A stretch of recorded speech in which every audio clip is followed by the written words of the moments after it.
We all know progressive reloading presses are great for loading pistol ammunition, but how about rifle ammunition? Well, in this video, we're going to take a look at reloading .30-06 ammo in a progressive fashion on the Dillon XL650 reloading press. I've already cleaned my brass, and I've also lubricated the outside with imperial sizing wax. I've also lubricated the inside surface of the necks of these cases. So the next thing we're going to do is to fill the case feeder with these cases.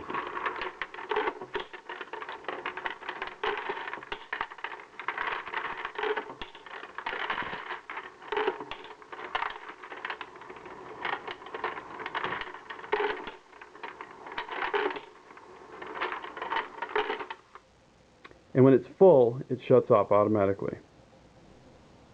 I've already loaded my powder measure with Winchester 760 ball powder. I've also validated the charge that I'm loading today.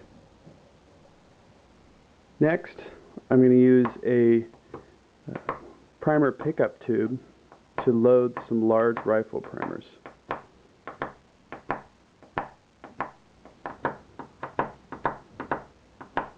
Done. And once we've picked up the primers, we can just put the pickup tube in place, shake it gently to remove those primers from the pickup tube, and then we place our weighted rod in place, and we're ready to go with primers.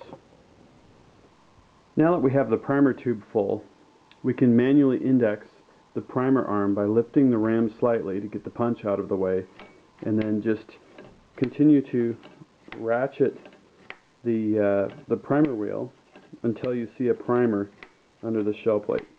There we go. So now we have the priming system ready basically to function for us, so we can run a test round through the system. So let's feed a single piece of brass through the system to confirm our setup. So what I'm going to do here is going to be to load that first piece. It's going to be pushed into the shell plate. And now when I raise the ram again, it's going to go into the sizing and depriming valve. When I lower the ram, it's in the spot for priming, and I've just primed the case. So now in the next station, which is number 3, we could put our powder check system. But before that, we're going to dispense a powder load. So we now have our leading piece of brass here, which has been sized and deprimed.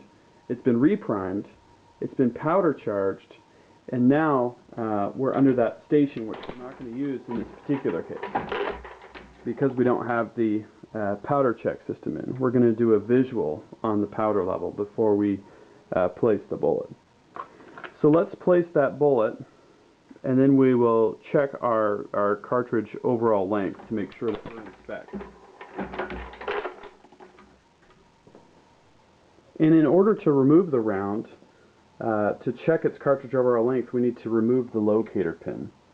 We can then easily remove this cartridge to check the cartridge overall length.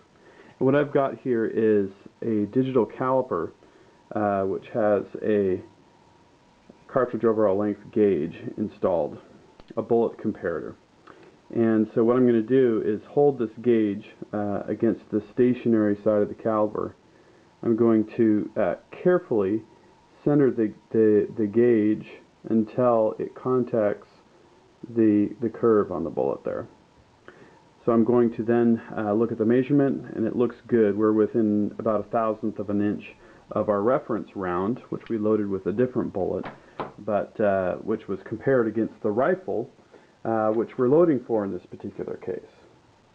So what we're going to do then is put our locator pin back in, and then we can start loading in a progressive fashion. So each time we're going to do a visual on our powder level. We're going to place our bullet, and then we're going to cycle the lever. And this method of loading makes our rifle loading very practical and quick. And as long as we don't need to do something like clean primer pockets, we're pretty much good to go.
So in just a couple of minutes, we've loaded a box of 30-06 ammunition way faster than we could have with a turret or single stage press. And the functioning of the machine is great. In this case we were using Redding 30-06 dies, and I'll have to say it's a great way to load rifle ammo. You might not normally think of loading rifle ammunition on a progressive reloading press, but the Dillon XL650 is well suited for this task. It's functioned well, and it's interoperated with our Redding 30-06 dies, and I'll have to say it was an efficient way to load this ammo.